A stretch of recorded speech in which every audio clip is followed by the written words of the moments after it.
Abu Dzar ini salah satu sahabat yang takut sama istrinya. Takut sama istrinya. Mohon maaf Pak, takut sama istri ya. Jadi sampean tersinggung. Jadi beliau ini sahabat yang udah ganteng, tinggi, gede, punya jabatan. Diomelan terus sama semua istrinya. Istrinya teh marah be, kalah lah istrinya ya. Istilahnya kalah sama istrinya. Yang sering kita dengar kisahnya itu.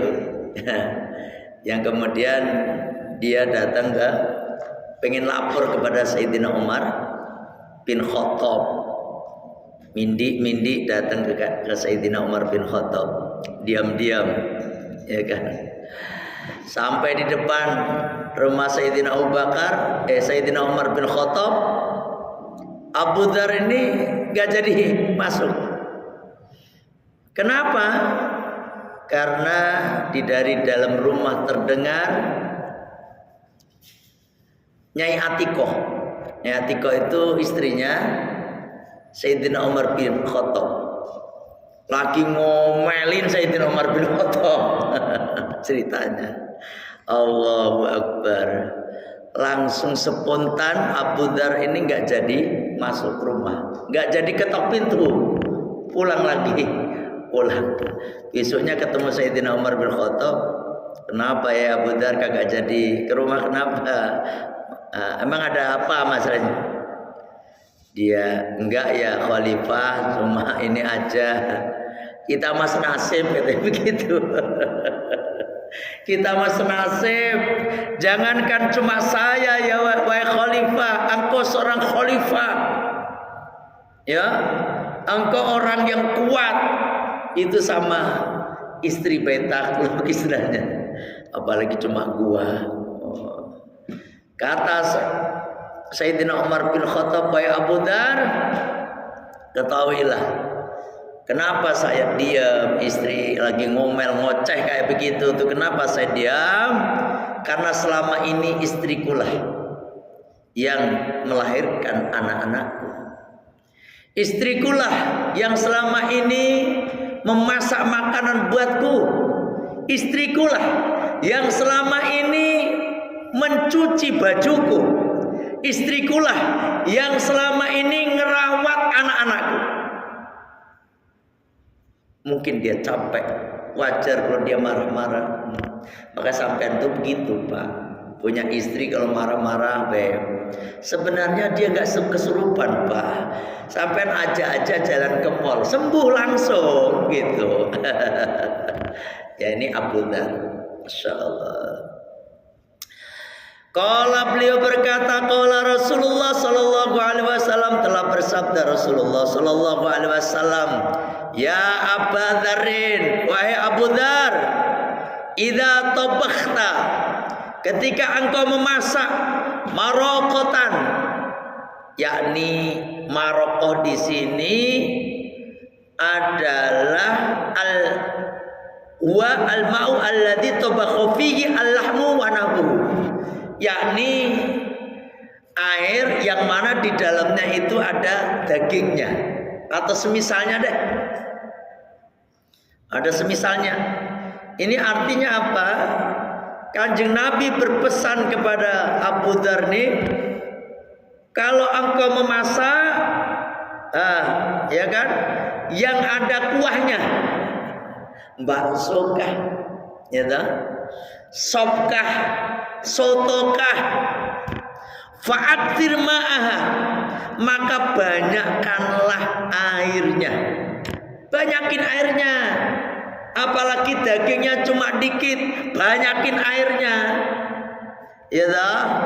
Wa ta'ahad jironaka, dan kemudian kamu bagi hadiah untuk tetangga-tetanggamu.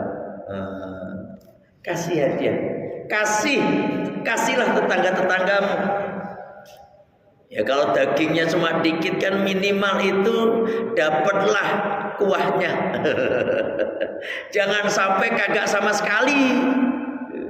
Apalagi kayak akikah anak perempuan. Anak perempuan itu kan cuma 1 ekor kambing. Nah, makanya dibanyakin aja kuahnya, kebagian semua orang teh. Ya. Kalau bisa semuanya kebagian, ini menunjukkan bahwasanya tetangga yang harus kita utamakan. Ya kan? Ya Allah, punya tetangga. Gak enak kalau kita gak baik sama tetangga teh. Ya. Alhamdulillah saya lihat tetangga di perumahan-perumahan itu pada rukun, ya. Pada rukun. Yang saya perhatikan, saya ngisi di mana? Bekasi Regensi 2 di sana. Di sana ada hajatan, ya. Ketika saya ke sana itu mah yang tuan rumah, sahibul hajat itu hanya anteng-anteng aja, Pak. Hanya nerima tamu aja. Yang lain dari yang jaga parkir motor, parkir mobil, yang menerima tamu, yakni yang jadi pagar betisnya. Pagar betis. Kalau laki-laki kan pagar betis. Yang jadi pagar ayunya ini tetangga semuanya. Bahkan kalau ada semacam yang dampingin pengantin itu anak-anak mereka.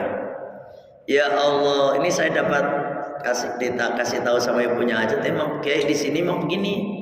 Jadi kalau kita punya hajat, apapun punya hajat, yang sibuk tetangga. Kalau kita mah cuma anteng aja diem, nggak boleh ngapa-ngapain. Luar biasa. Ini di sono. Sama kalau saya kan masuk grup di Imanan Residen itu. Imanan Residen itu sama. Di situ Blok L. Kebetulan kita punya beberapa rumah di Blok L itu. Saya termasuk warga situ, walaupun nggak RT di situ, tapi mereka kompak sekali. Apalagi acara 17-an kayak gini, kompak mereka. Tarik tambang menang kemarin. Kompak, ngecat bareng, subhanallah. Dan di Mega, di KSP sama, saya kira di BCM juga sama, ya kan? Ini harus kita jaga kekompakan antar tetangga ini, jangan sampai luntur. Kalau di perkotaan hampir luntur, Pak, ya, hampir luntur. Apalagi kayak yang udah nggak harus kayak di mana itu?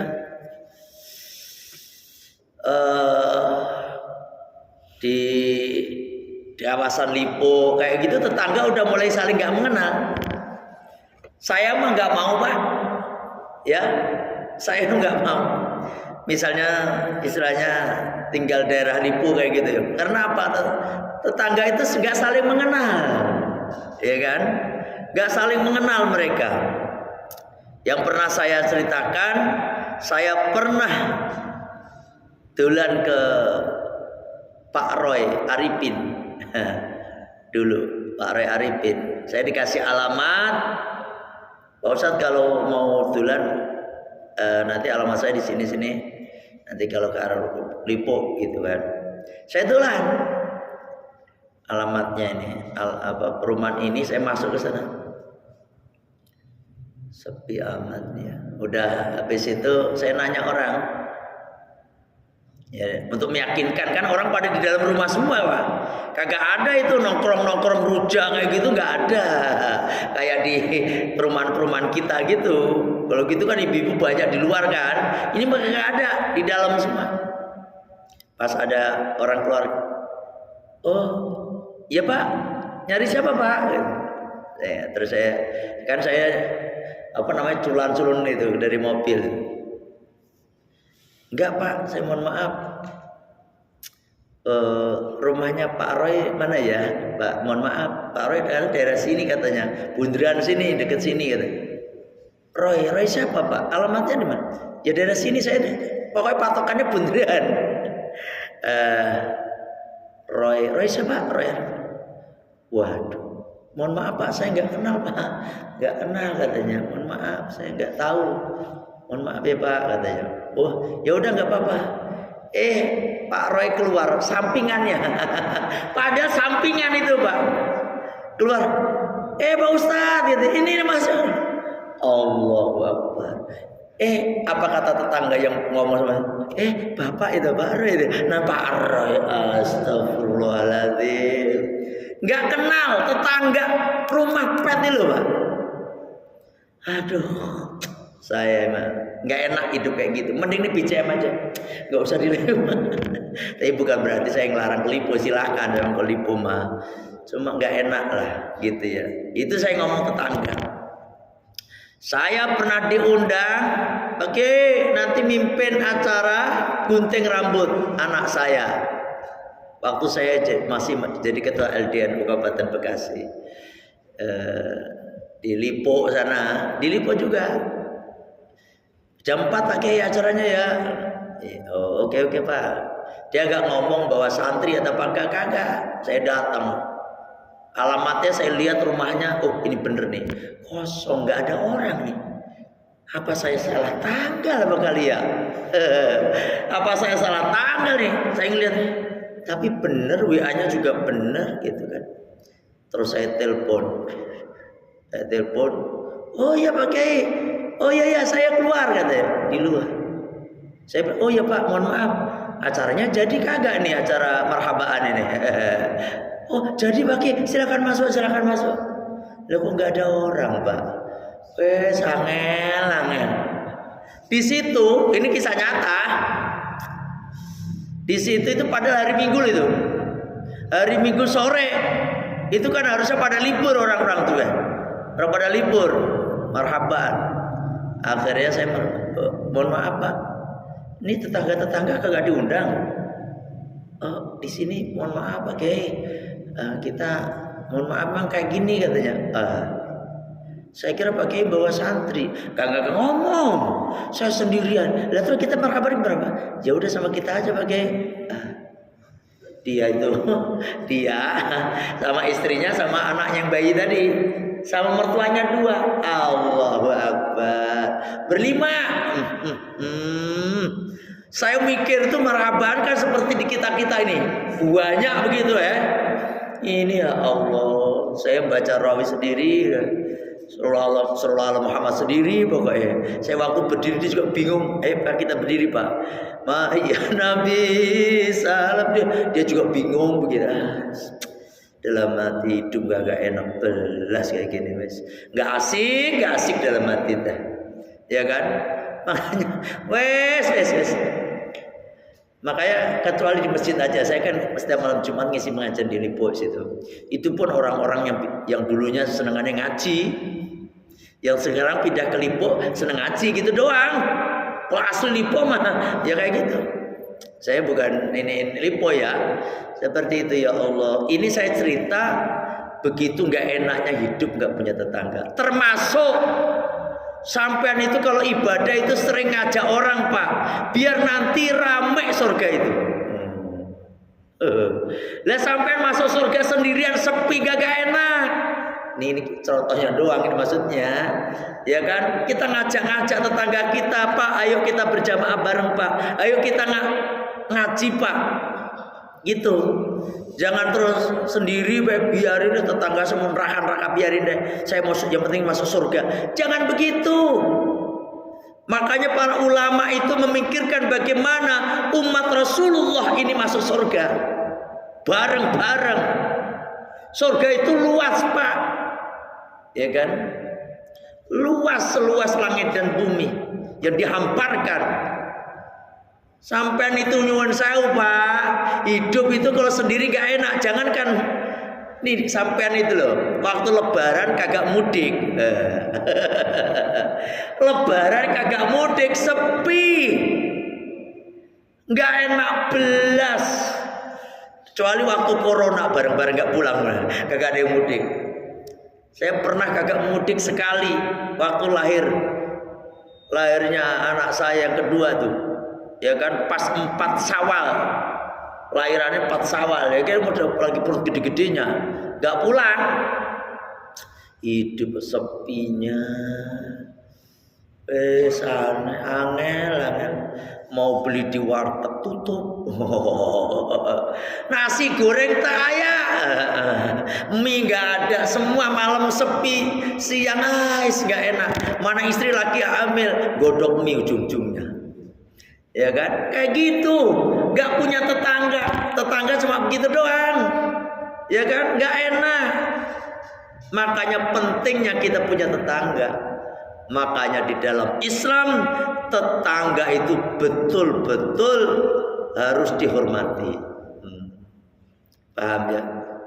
Saya sering bilang orang yang nggak betah pindah ke sana kemari.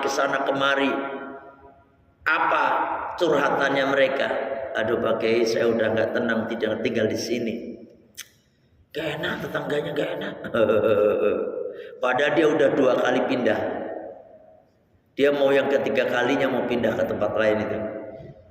Saya udah bilang, Pak, semua manusia itu emang rambut boleh sama hitamnya, tapi dalamnya kagak sama. Ya toh? Tapi di sini mah aduh gak enak. Padahal tetangga mereka itu merasa nyaman, dia sendiri aja. Saya bilang ke dia itu, dia yang masalahkan istrinya yang ngajak pindah-pindah terus itu. Istrinya yang ngajak-ngajak. Ya istri saya pakai nggak nyaman di sini, jadi nggak punya teman. Bisa jadi Pak, nanti istri ini sampai pindah tempat baru, sama nggak punya teman. Emang di sini gak pernah ngumpul-ngumpul sama ibu-ibu yang lain. Istri saya begitu Pak. Mau pindah 10 kali, untung di duitnya banyak, ya kan? Nggak. Kemarin saya dapat cerita dari Pak RW Lipo, ya kan? Dia bilang ada rumah Kiai murah, dijual murah, tanahnya 110 atau berapa itu, pokoknya 100 lebih. Di Lipo, padahal di perumahan Lipo yang keren. Itu gara-gara kucing. Ini gara-gara kucing. Satunya punya tetangga nih, yang punya tetangga. Ini saya dapat cerita dari Pak R. Tetangga satunya nggak suka kucing, satunya suka kucing. Ceritanya mereka berantem gara-gara kucing. Kucingnya tetangga yang suka kucing itu masuk ke rumahnya. Dia kan anti kucing, ya kan? Marah-marah, akhirnya ribut. Salah satu dari tetangga yang masalah kucing itu ngajak pindah ke suaminya. Udah, nggak enak di sini dah.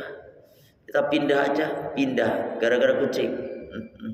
Gara-gara nggak sama tetangga satu itu, ya tak?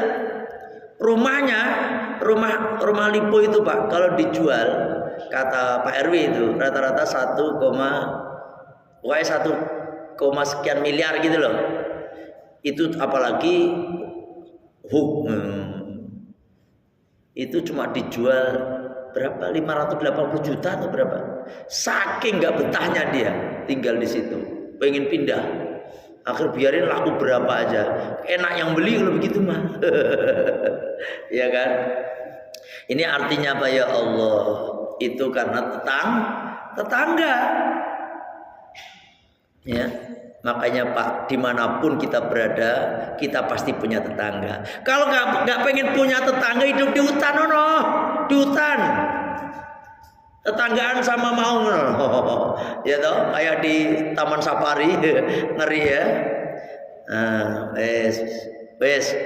Ini hadis yang kedua ini mengajarkan ketika masa apapun, terutama yang berkuah, maka perbanyak kuahnya bagi tetangga-tetangga kita.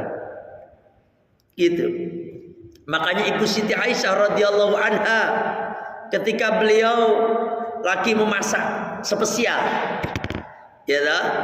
Masak spesial dibagi-bagikan tetangganya. Sama Kanjeng Nabi ditanya, wahai istriku, apakah sipulan udah dikasih tetangga kita paling dekat ini? Oh, ya Rasulullah, bukanlah dia Yahudi, gitu. Bukanlah dia Yahudi ya Rasul. Terus belum dikasih. Jadi dia Yahudi ya Rasul, kasih. Dia tetangga kita, ya kan? Dia tetangga kita. Jangan sampai kagak dikasih. Itu menunjukkan Kanjeng Nabi sama tetangga Yahudi aja baik, ya kan? Bahkan beliau persen ini tetangga kita yang paling dekat. Allah, begitu. Nggak enak kalau kita nggak baik sama tetangga. Hidup itu kayak sendiri baik, ya. Termasuk yang kemarin saya sampaikan ini kan kuah. Termasuk kalau ekstrim itu selama tetangga kita itu mencium bau masakan kita, kasih. Mau ngeri kali. Bikin sate. Tetangga sampean denger mencium semua, kasih satenya. Jangan cuma mencium bau satenya doang, Pak. Kasih. Apalagi nyatenya di depan rumah lagi. Angel. Semua orang ke sana kemari, gang sono mencium, gang ke sono kecium. Sampai harus bagi tuh. Walaupun cuma berapa biji. Ya nyate. Termasuk sampean beli yang menyengat-nyengat tuh duren. Beli duren, beli cempedak, itu kan baunya menyengat, nangka. Kasih. Makanya sampean ya Allah, kalau emang gak mau ngasih ke tetangga, ya beli duren gak mau ngasih tetangga, jangan bawa pulang, tapi makan di tempat. Sakenyangmu situ, silahkan situ. Termasuk beli sate. Kalau sate mah ditutupin gak kecium sih. Kalau udah jadi mah, ya toh. Kalau yang nyate di depan rumah itu yang tercium tuh. Paham ini? Ini kasih. Jangan sampai kita beli duren pengumuman. Bu, Pak, ini duren. Tetangga gede kali. Iya dong. Makan sendiri. Diomongin doang. Ini kacau, sampai menyakitkan tetangga. Jangan. Ya. Wa fi riwayatin, dan dalam satu riwayat lagu bagi siapa? Imam Muslim. Ini nih. An Abi Dzar, dari Abi Dzar juga nih. Qala, beliau berkata, Inna khalili Rasulullah sallallahu alaihi wasallam. Sesungguhnya kekasihku Rasulullah sallallahu alaihi wasallam ausoni, telah memberikan wasiat kepadaku. Idza tabakhta, ketika engkau memasak murokon, faktir ma'ahu, maka perbanyak airnya. Ketika engkau memasak kuah, masakan yang berkuah, maka banyakilah airnya.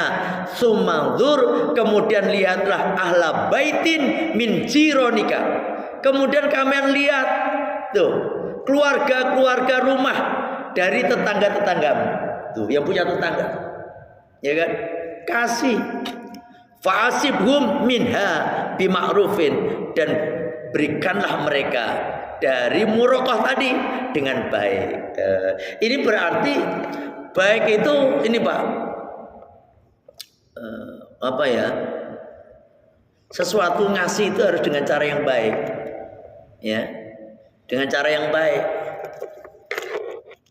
Sampai ngasih onde-onde gitu, sampai lemparin baik nggak kira-kira? Ngasih onde-onde, mas, onde-onde mas, baik nggak kira-kira? Itu nggak benar, ya kan? Istilahnya gimana ya? Sedekah itu harus dengan cara yang baik. Ini juga, ini sebentar lagi maulidan. Ini mau suka mau kagak terserah. Terakhir yang nilainya, ya kan? Saya paling nggak suka, punten, mau Ustadz Kiai Habib ketika makanan dilempar-lempar ke jamaah, itu paling saya nggak suka banget dari dulu. Kadang-kadang ya Allah, apel, ya kalau nggak kena benjol tuh ancal, ya toh, apel lumayan itu kan? Kena nggak benjol. Yang lebih keras lagi apa? Salah, lempar, tepung ya. Ini nggak benar Pak. Walaupun kelihatan caranya nggak baik, sedekah dengan cara seperti itu nggak baik. Bagi, panggil tuh, atau kasih kuis kayak siapa yang bisa menjawab apa, kasih. Nih Pak. Ini apa Pak? Undi-undi dilempar jatuh dimakan lagi. Malah berkah katanya. Angel. Ini kacau. Bukannya berkah tapi cacingan dia teman. Ya kan? Ini saya paling gak suka. Ini tolong panitia maulid, kalau ada usaha gitu mohon maaf bilang aja, mohon maaf Kiai jangan dilempar-lempar gitu aja. Ini karena masih sekarang tapi udah mulai jarang. Dulu Pak dikit-dikit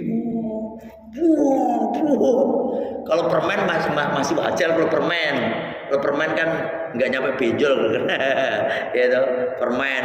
Tapi kalau permen kan lebih baik dibagi-bagi, kan lebih enak Pak. Bagi-bagi lebih baik daripada lempar.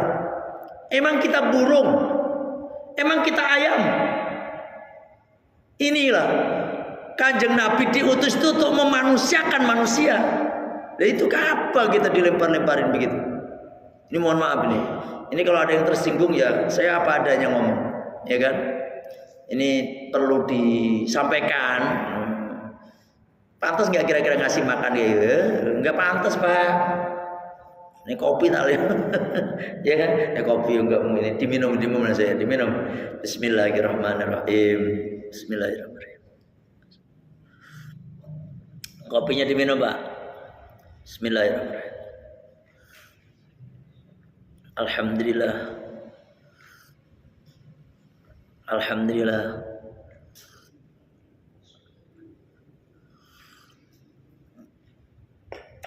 Alhamdulillah ya Allah. Alhamdulillah. Ya seperti itu ya. Hormati tetangga. Hadis yang ketiga.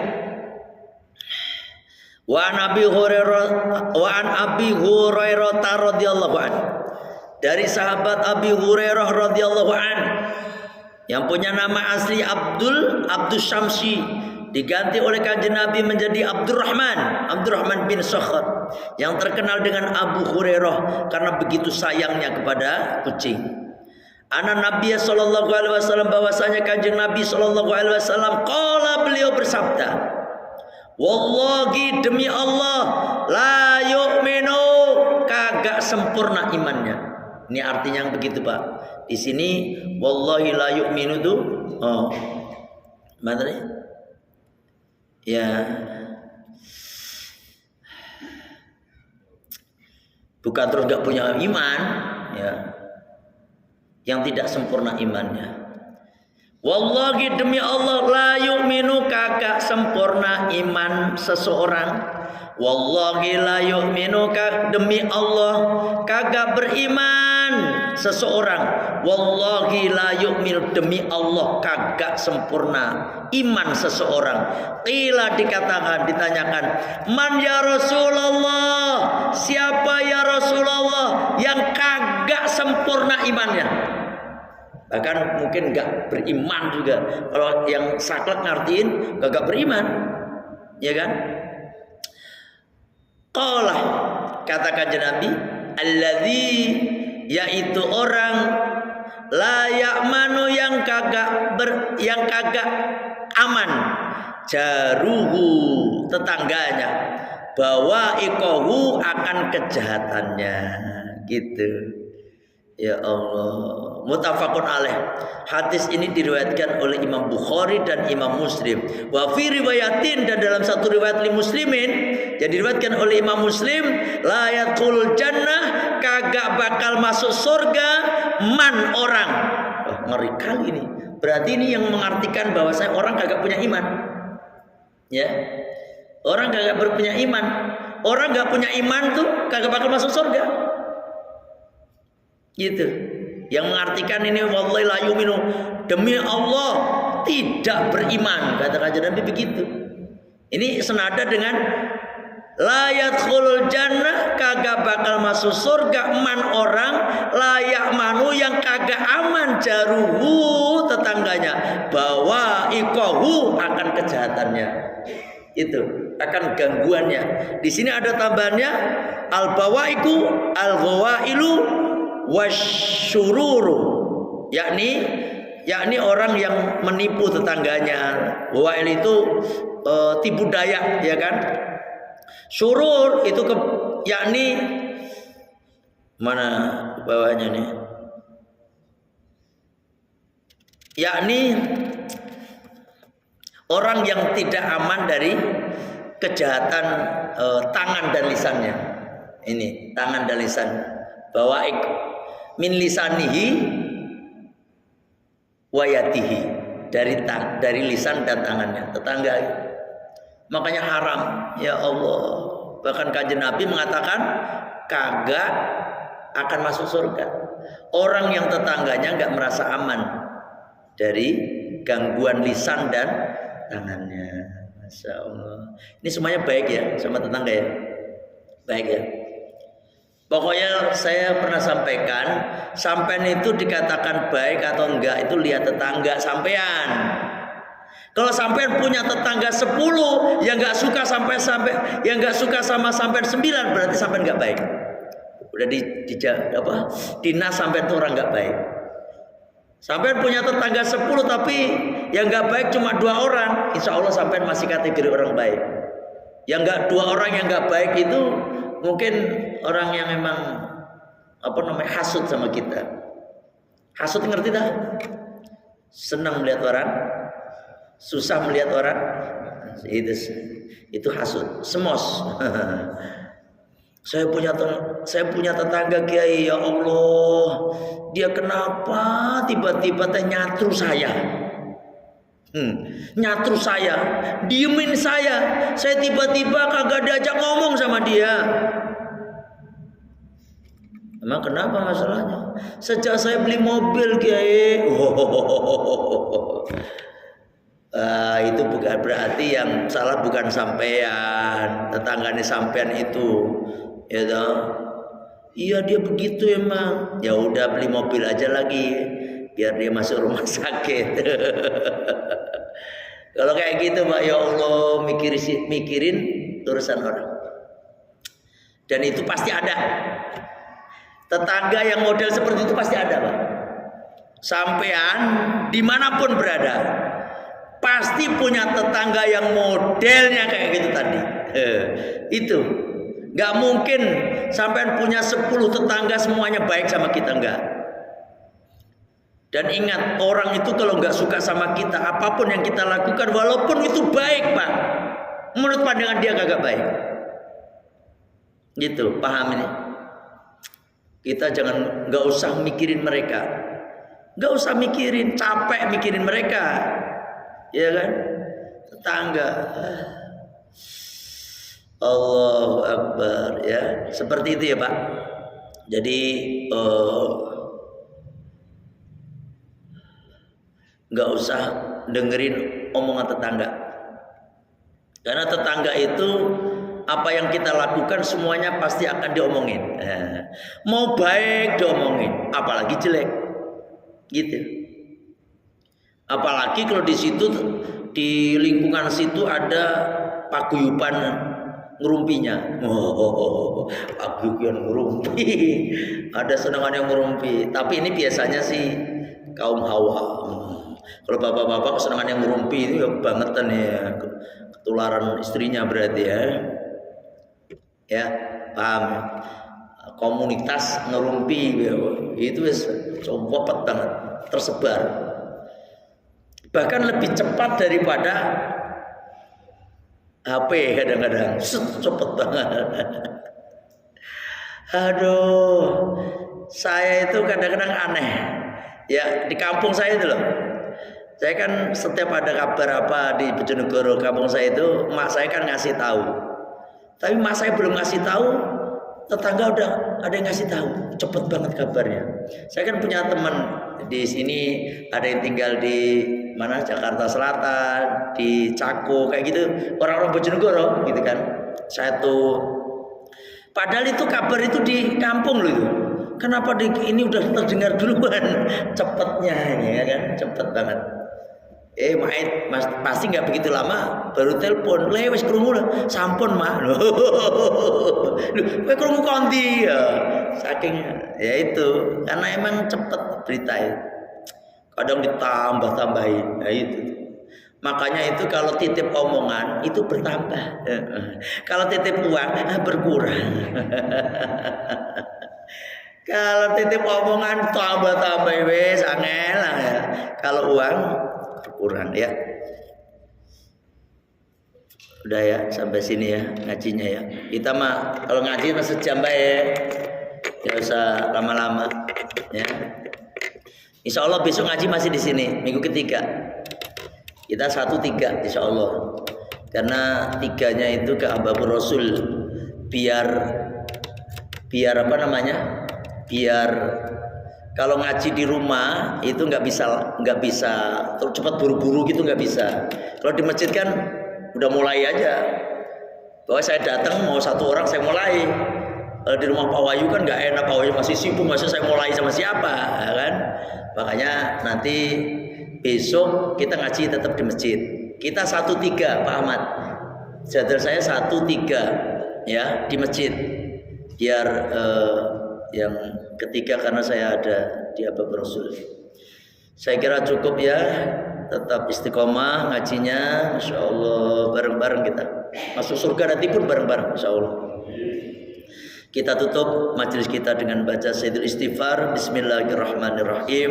Allahumma anta rabbi la ilaha illa anta khalaqtani wa ana abduka wa ana ala ahdika wa wa'dika mastata'tu a'udzu bika min syarri ma sana'tu abu'u laka bi ni'matika alayya wa abu'u bi dzambi faghfirli fa innahu la yaghfiru dzunuba illa anta astaghfirullahal azim astaghfirullahal azim astaghfirullahal azim subhanaka allahumma wa bihamdika asyhadu an la ilaha illa anta astaghfiruka wa atubu ilaik. Alhamdulillah, mohon maaf kalau ada kekurangan, ada kekhilafan. Assalamualaikum warahmatullahi wabarakatuh.